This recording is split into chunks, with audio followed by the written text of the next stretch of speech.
Welcome, everyone, to the 5th episode of the Sharpen Up podcast. I'm JC Bruce, your host, along with my co-host, Ron Rollins. How's it going, Ron? Jeff, how are you? We got 70-degree weather in Ohio today. Wow, excellent, excellent. Summer is finally hit. No, we had snow flurries 4 days ago. So there was a meme. There was a meme on Facebook the other day about the Dos Equis dignified guy, with the silver hair, and he's like, when I don't normally enjoy experiencing all 4 seasons in 1 week, but when I do, I do it in Cincinnati. Well, that's only 40 minutes south of us, so it works for Dayton as well. So that was very popular with my friends on Facebook last week. I'll bet it was. Yeah. Snow flurries on Monday, 70s on Wednesday. That's just how we roll up here. That's why you live in Florida. That's why you live in Florida now, Jeff. That's right. We don't have snow flurries down here, right? No. Well, our listeners and viewers are desperate for us to launch into the subject we announced in our last episode, which is a discussion of Vladimir Putin, as revealed in this book by Fiona Hill and her co-author Clifford Gaddy. It is a 500-plus page tome of microscopic detail looking into the history of Vladimir Putin and trying to answer the question, what makes this guy tick? So I think that's a question on a lot of people's minds right now. It's like, every day we're exposed to this horrifying footage on the news out of Ukraine, wondering, why is this going on? It's such a beautiful country. It's being destroyed right before our very eyes. What's the point of all of this? Why is this happening? And so to answer that question, we have to have to try to look inside the head of the guy who's making this happen. So I suppose we could just start off with what we think our takeaways are from reading the book. Sure. I think two things worth mentioning. This was a book group assignment from a group that we're in that is full of guys that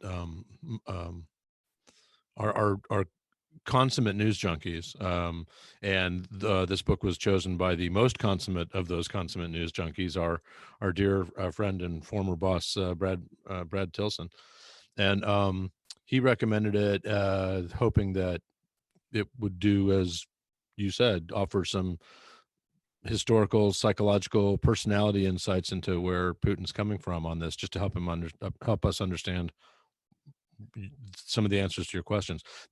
Also worth noting is the subhead of the book is, after Mr. Putin is operative in the Kremlin, which I think at a glance lets you know that the book is in some way going to touch on his KGB spycraft career as a big part of who he turned out to be as a leader and an adult. And the book does indeed do that quite a lot.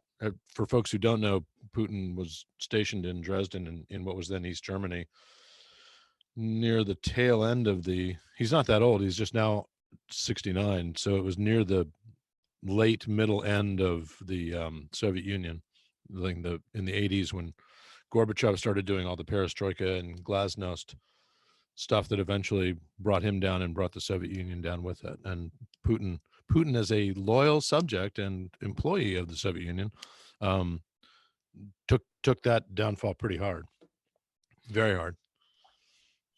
Yeah, one of my takeaways from the book is sort of the sense of how Putin, and I take it from the book, a lot of Russians feel their place is within Russia, whereas it's an interesting contrast. And jump in here and argue with me if you think I've got the interpretation wrong. But my general sense is that if we're, as Americans, we think of ourselves as sort of stockholders in the United States of America. Each of us has a vote. We own the country. And one of the impressions I get from this book and other readings is that that's kind of turned on its head in Russia, and that there's this sense of belonging to Russia. And that when you look at, well, what are the sort of the core beliefs that make Russia Russia, one of them is this sense of belonging to the motherland, the sort of the sacredness of the Russian language as sort of this bond that extends beyond the actual Federation of Russia to any place where the language of Russia is spoken. And also, interestingly, the Russian Orthodox Church and its role, which is obviously a huge departure from Stalinist and subsequent communist rules. And so we have Vladimir. I've both read this book and listened to it on audiobook, which was interesting to sort of catch up on some of the pronunciations. And Vladimir, as opposed to Vladimir, as we might say in America, is the preferred pronunciation when you're trying to translate it from Russian. And say it again. Say it again. Vladimir. Okay.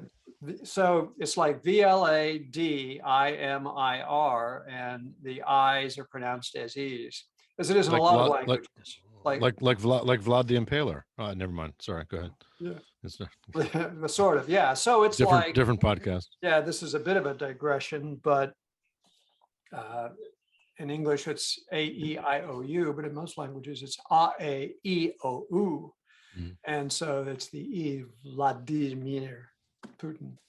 So we have this guy Putin who's had this meteoric rise from relative obscurity within the ranks of the KGB, based on a lot of the friendships and associations he made during his time, both in the KGB and later in Leningrad, soon to be returned to the name of St. Petersburg. But all of this takes place in the chaos after the fall of the Soviet Union. And they had this incredible opportunity after the Soviet Union dissolved and the republics were basically freed up to reinvent the Soviet Union. And fundamentally, they didn't know how. The economy went to hell. People were longing for the good old days when they had strong leadership, and Putin steps into this vacuum. And it's another classic case of, nature abhorring a vacuum. And in the chaos of the post-1990s disintegration of the Soviet Union, there was an opportunity there, and he seized it and fundamentally hasn't let go. Well, there was also too, back in those heady days of post-Soviet breakup, in the United States, I mean, I recall especially in our business and journalism, I mean, this idea that they can become a democracy now. They can join the community of democracies, and won't that be swell? Well, there's no tradition of democracy in Russia. One of the points that Hill and Gaddy make is that, and this is to pick up on your point about the motherland. In the United States, we regard the United States has always been the system of government that it is now, through various imperfections. It's a democracy. It was founded as a democracy. It's still a democracy. Russia has always been an autocracy in one form or another. And you're right about the motherland, but the motherland has persisted as an idea to the Russian people through various different kinds of forms of autocracy. It was originally Tsarist. We have no experience with anything like that, in our country, other than breaking away from the monarchy in the revolution, right? Because we didn't like that. And then the Soviet Union was a different kind of autocracy with a single person at the helm, for the most part, at the end of the day. And then it briefly went through a 7 or 8 year period of Yeltsin post-Soviet, and then you have Putin, who's a different kind of autocrat with some trappings of democracy is in titles, like he's the president now instead of the czar, but he's effectively set himself up as a czar. And the motherland has no experience with anything but autocracy, and then Putin invoked the 3 pillars of, you mentioned the church as well, 3 pillars of being part of the motherland being autocracy, nationalism, and orthodoxy. and that those three things are so entangled and so entwined that you need a strong man, of course, a man at the helm. You need Mother Church to reinforce the values of the culture, and you need nationalism to be the thing everybody buys into, that Russia is more important than anything. And he's been really good at that, very good at it. And sitting over here in the United States, it's where we have, again, no tradition like they do, and they have no tradition like ours. It's impossible for us to see the world the same way, and which maybe explains a lot of why he's doing what he's doing. He doesn't see the world the way we see it. Right. I was actually in Moscow the day that the Soviet Duma basically dissolved the Soviet Union, and was previously in Lithuania on the day that it won its independence. I mean, I spent a total of a week there, so that makes me an expert, right? But what was the assignment? What was the assignment? It was really interesting. There was an outfit called the Helsinki Commission, and there were all kinds of, and it's basically a human rights commission. And one of the members of the Helsinki Commission was, at the time, a United States senator by the name of Dennis DeConcini. And the Helsinki Commission was going over there. The Soviet Union, was breaking up, and I was the editor of the Mesa Tribune, Mesa being a suburban city of Phoenix. And he gave us a call and said, "Hey, if you want to get in on this, I can get you into the Kremlin if you want to fly over and meet us." And to which we said, "Yes, what a great idea that is." So I spent a week over there, and there were a lot of takeaways. But one of the things that I wrote about at the time was something that was fairly obvious to, I think, anybody, including someone who'd only just spent a week there, which is that they have no tradition of the kind of self-governance that we just take for granted in the United States and most of Western Europe. There was no institutional knowledge. There were no traditions. They had no experience whatsoever in that kind of self-governance. And so the concern I had, and the concern a lot of people had, was that this whole thing is going to fall apart unless we intervene and do something, some sort of Marshall Plan-like effort to help these people get on their feet and try to establish themselves in a way that is self-sustainable. And we didn't do it. When their economy collapsed, we were there to help with that. But fundamentally, they were left on their own, and it was a real failure of imagination on our part, I think. And would that have made a difference? There's no way of knowing. Right. But it was not unpredictable that the kind of things that are happening now, in terms of, once again, a strong leader taking the helm, would take place in Russia. In fact, their whole constitution is built on it. They have a judiciary of sorts. They have a parliament of sorts. They even have a prime minister, which theoretically heads the executive branch. But the presidency is above all of that. It's not a system at all like ours. It's not a system at all like the parliamentary systems in Europe. And he is fundamentally a monarchical president. And so now here we are. We have someone with all of these ambitions to restore Russia to the greatness that allegedly it had during the time of the Soviet Union, and Ukraine is in his gun sights.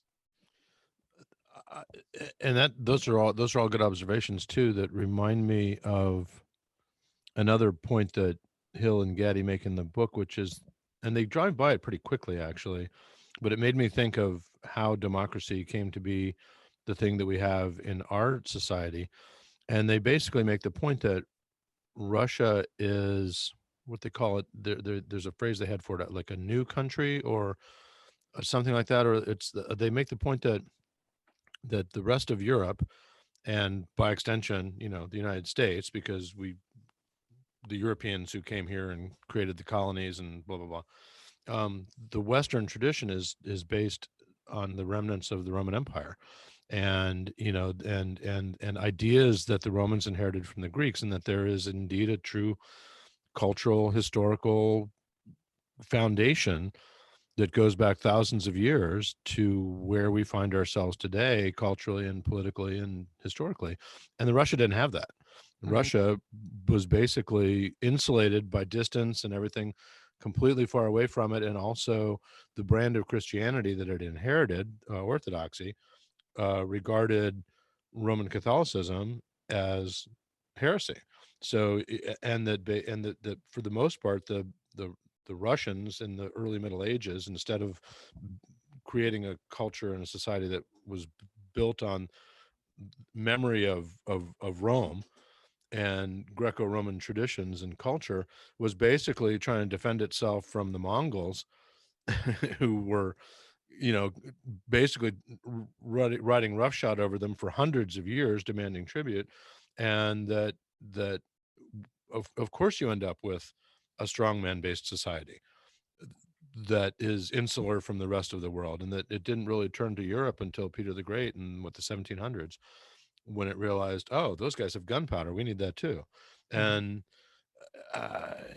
it's hard to, in the modern world, I think in the modern world today, we tend to feel like, especially as Americans, like everybody's all the same, right? I mean, everybody wears blue jeans now, and they all go to McDonald's, and they all listen to, American pop music and watch American TV. And basically all people are fundamentally the same. All people are not fundamentally the same. They come from different worlds. And sometimes it plays out violently, like what we're seeing in Ukraine. And that, I thought this book has a lot of flaws. It's really long, for one thing, as you mentioned at the outset, but it makes that point pretty well, I think. And it doesn't dwell on it. It's not one of the things they fixate on, but they do make the point that there's so many ways in which Russia is completely unlike the rest of the Western world, that we just don't even think of, that we take for granted and don't even think about, and don't factor into our conversations when we're asking questions like, where's Putin coming from, or what's he thinking? He's thinking the way Russians think. Yeah, the other thing to mention about this book, I think, is that it was written and then updated after the Russian annexation of Crimea. But it's 8 or 9 years old now. And, a lot's taken place in the intervening years. But one of the takeaways from the book was this assertion that, contrary to sort of popular folklore about Putin, that he's an able tactician, but not a very smart strategist, their conclusion is that isn't true at all, that he is a strategic thinker, that he's a patient, long-term strategic thinker. And when you consider the possibility that that's an accurate assessment, it causes you to take a look at what's going on in Ukraine now through a little bit of a different lens. I mean, okay, so the invasion didn't work out as planned. The Ukrainians didn't fold up and roll over for them. But are we being naive to assume that he's still not going to get what he wants? The problem is, what actually did he want? Well, he probably wanted as much as he could take, and would take the whole country if he could get away with it. But at a minimum, I think he has some strategic goals, and it looks to me like he's well on his way to getting them. That's a point that I agree. And the Brett Stevens in the New York Times today, who's one of their, I don't want to say he's kind of their like token conservative, and he's not that conservative, really, but because he writes for the Times, but they let him in the barn every once in a while to say something. He actually had a really good column today about all this that made the same points that you just made, which is the common thinking right now in the West is that Putin screwed this up, and miscalculated on all the fronts you just described.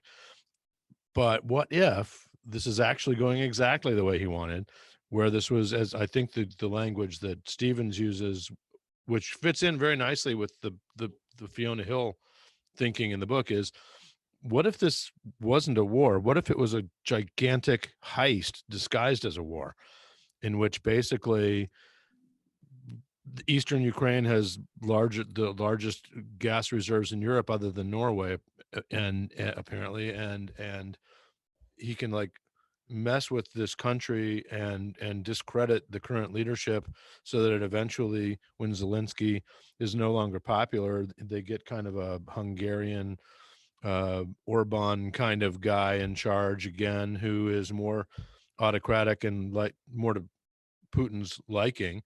Meanwhile, the West is going to rush in. You mentioned the Marshall Plan before. Russia's not going to fix Ukraine bombed up.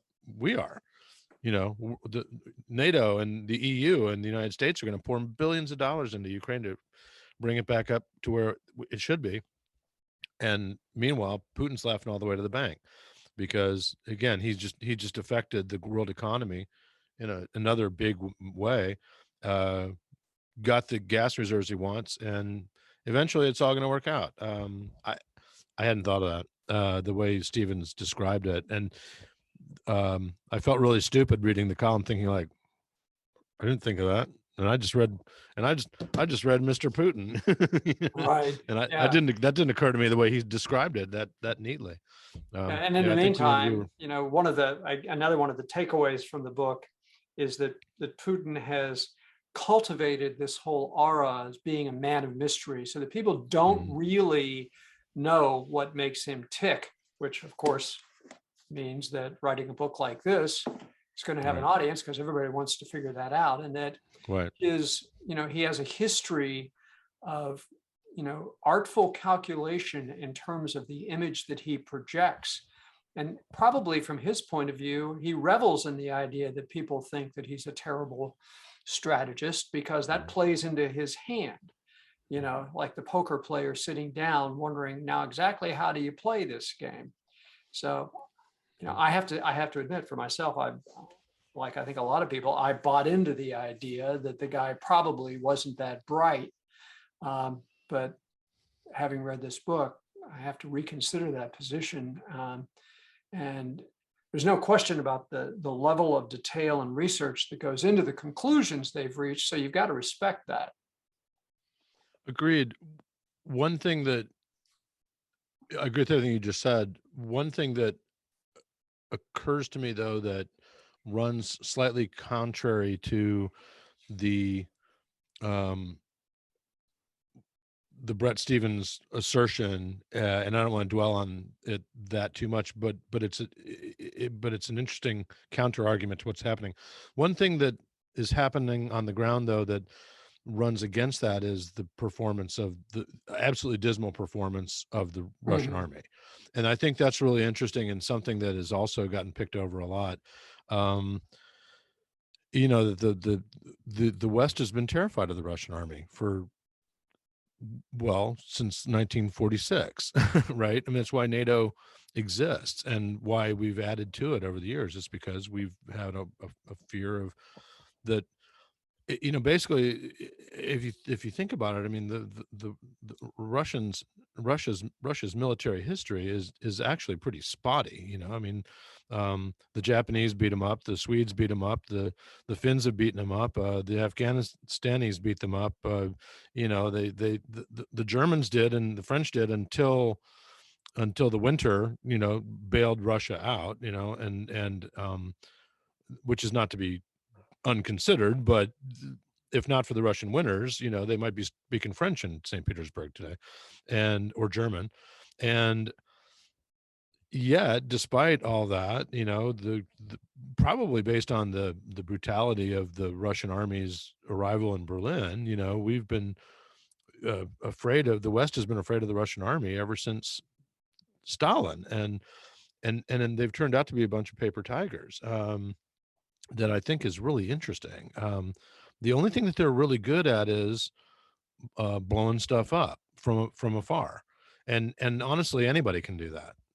Really, I mean, if you've got the firepower, you can level a city if you're willing to. You just got to shoot at it long enough. But in terms of the actual soldiering on the ground, the Russian army has turned out to be really bad, and I think that's kind of. Putin couldn't have wanted everyone to know that. Right. That has not played to his advantage. And I read a very interesting article, not in this book, the other day, talking about the difference between how Western armies are managed and how the Russian army is managed. And the Russian army is a very top-down organization. And if you're a foot soldier, your job is to follow orders and don't ask questions. Whereas in the Western armies, it's more inclusive. People know, hey, look, this is the mission. This is what we're trying to accomplish. If you get out there, things go sideways, which they will. Use your ingenuity, be inventive, Right. as long as you know what the goal is. Think. Right. Right. Not allowed to think in the Russian scheme. You're allowed to blow stuff up. And that is a huge weakness. I'm trying to figure out another factor too is just the nature of modern warfare. I mean, it used to be that the tanks rolled in and it was game up. That's before all these very effective anti-tank weapons that we have now. Right. And so there's been a fair amount of commentary from retired generals and whatnot on TV and elsewhere that, it used to be if you were buttoned up in a tank, you felt pretty good. Right. You don't feel very good about being buttoned up a tank in Ukraine right now, because it's a very dangerous place to be because the nature of weaponry has changed. They're basically coffins with treads. Right. Yeah.